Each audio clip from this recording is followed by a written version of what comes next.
جی عزیز دوستو، السلام علیکم۔ آج ہم قرۃ العین حیدر کے مشہور ناول چاندنی بیگم کے حوالے سے لیکچر نمبر 2 کو لے کر آپ کی خدمت میں حاضر ہیں۔ اردو ناول کی تاریخ میں قرۃ العین حیدر کا نام کسی تعارف کا محتاج نہیں۔ انہوں نے اپنی اختراعی صلاحیت اور فکر و فن سے کام لے کر اردو ناول کو بام عروج تک پہنچایا۔ چاندنی بیگم کامیاب کرداری ناول ہے، ہر کردار دلکش اور جاندار ہے۔ 1990 میں شائع ہونے والے اس ناول کو زندگی کے اتار چڑھاؤ اور رد و قبول کی کشمکش کی کہانی قرار دیا جا سکتا ہے۔ زمین اور اس کی ملکیت کو خود مصنفہ نے اس ناول کا بنیادی استعارہ قرار دیا ہے۔ ناول کا پلاٹ پیچیدہ برگد کی شاخوں کی مانند الجھا اور جڑا ہوا ہے۔ پلاٹ 3 ادوار میں تقسیم ہے، ہر دور کا اپنا سماج اور نظام ہے، اپنی اقدار اور نسل ہے۔ پہلا دور نوآبادیاتی اور جاگیردارانہ سماج کی عکاسی کرتا ہے۔ دوسرا دور عبوری ہے، پرانی قدریں زوال پذیر ہیں۔ تیسرا دور اس وقت سامنے آتا ہے جب سرمایہ دارانہ سماج اور نظام اور اس کی اقدار مکمل طور پر ابھر کر سامنے آتی ہیں۔ ناول کے پلاٹ پر 3 طرح کے واضح اثرات ہیں: آزادی اور تقسیم کا اثر، قیام پاکستان کے بعد کے ناسازگار حالات کا اثر، اور بین الاقوامی سیاسی اور معاشی صورتحال کا اثر۔ ناول کے کسی ایک موضوع کا تعین کرنا دشوار عمل ہے۔ مصنفہ نے بہت سے مسائل پر قلم اٹھایا ہے۔ ناول کا پس منظر اودھ کے اعلیٰ طبقے کی تیزی سے زائل ہوتی ہوئی اور زوال پذیر ہوتی ہوئی اقدار کے مقابلے میں نئی سرمایہ دارانہ اقدار کا تصادم اور کشمکش ہے۔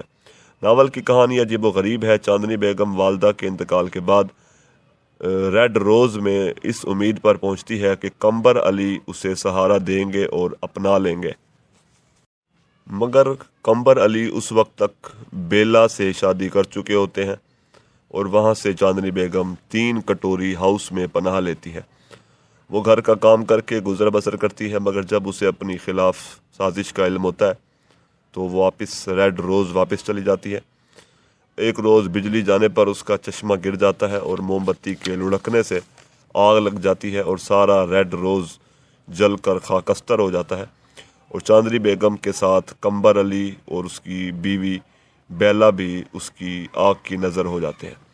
ناول میں تاریخ کے مختلف مسائل اور معاشی اور معاشرتی تبدیلیوں کو بنیاد بنایا گیا ہے۔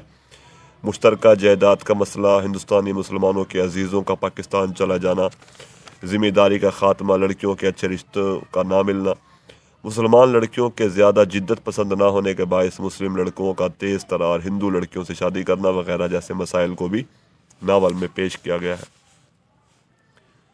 چاندنی بیگم پڑھی لکھی غریب خاندان کی لڑکی ہے۔ اس کردار کے ذریعے ان غریب لڑکیوں کے استحصال کو دکھایا گیا ہے جو نوکری کی خاطر نکلتی ہیں، مگر ان کی غربت اور مجبوری سے فائدہ اٹھا کر کم تنخواہ پر رکھ کر زیادہ تنخواہ پر دستخط کرائے جاتے ہیں۔ چاندنی بیگم کے ذریعے غریب لڑکیوں کی شادی کے مسائل بھی جگہ جگہ نظر آتے ہیں، اور چاندنی بیگم کا کردار خلوص و محبت اور شائستگی سے بھرپور مشرقی خاتون کا ایک نمائندہ کردار ہے۔ ناول کے قابل ذکر توانا کرداروں میں شیخ اظہر علی کے بیٹے قمبر علی اور وقار علی شامل ہیں۔ نسوانی کرداروں میں چاندنی بیگم اور صفیہ سلطان ہے۔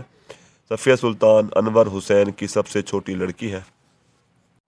اس کے علاوہ ناول میں قمبر علی کی ماں بدر النساء اور بدر النساء کی سہیلی علیمہ بانو، بیلا رانی، ابرار حسین عرف بوبی، چمبیلی بیگم ناز، الائچی خانم، سونا کلی، خوش قدم، ایدو، بٹو، پنڈت درگا پرساد، پنکی، شہلا، فیروزہ، منشی بھوانی، شنکر سوختہ، الحمدو اور آمنہ وغیرہ کے کردار قابل ذکر ہیں۔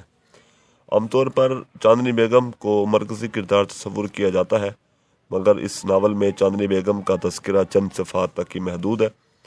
ڈاکٹر نیلم فرزانہ اپنی مشہور کتاب اہم خواتین ناول نگار میں لکھتی ہے، چاندنی بیگم کا کردار تخیلی حقیقت ہے جو دنیا کے مد مقابل روشنی اور قوت سے عبارت ہے۔ قمبر علی، صفیہ سلطانہ، بوبی اور چاندنی بیگم کے کرداروں کے ذریعے ہی ہندوستانی کلچر کی عکاسی کی گئی ہے۔ چاندنی بیگم کا قصہ سن کر سلیقہ مند خاتون کا عکس ابھرنے لگتا ہے، اس سے ہمدردی پیدا ہونے لگتی ہے۔ زیاد احمد اپنے تحقیقی مقالے قرۃ العین حیدر کی ناول نگاری میں لکھتے ہیں، بہرحال ناول کی اصل ہیروئن چاندنی بیگم کو تسلیم کرنا کافی بہتر ہوگا، کیونکہ زندگی کے ہر موڑ پر بہت سی شائستگی اور خلوص و محبت سے پیش آنے والی مشرقی خاتون کی نمائندگی کرتی ہے۔ ناول میں معاشرتی حالات کی ہو بہو عکاسی کی گئی ہے۔ معاشرت کی عکاسی نے ناول کو زندہ و جاوید بنا دیا ہے، اور ناول میں لکھنوی زبان کی خوبصورتی سے جس طرح کا انہوں نے استعمال کیا ہے، اس سے ناول کی خوبصورتی کو چار چاند لگ گئے ہیں۔ سید محمد ظفر اقبال اپنے تحقیقی مقالے اردو میں تہذیبی ناول کی روایت 20ویں صدی کے حوالے سے میں لکھتے ہیں۔ دوستو، یہ اقتباس اس ناول کو سمجھنے کے لیے خاصا سودمند ثابت ہوگا۔ لکھتے ہیں، قرۃ العین حیدر نے چاندنی بیگم میں مشترکہ ہندوستان، ہجرت، تقسیم وغیرہ کے پورے منظرنامے کو مختصر طور پر پیش کرنے کی کوشش کی ہے۔ تقسیم کے نتیجے میں ہزاروں سال پرانی مشترکہ تہذیب کا شیرازہ کس طرح بکھر گیا، اور نئی نسل اپنی قدیم تہذیبی اور تمدنی روایات سے کس طرح ناواقف رہ گئی، اس پر بھی ناول نگار نے روشنی ڈالی ہے۔ شکریہ۔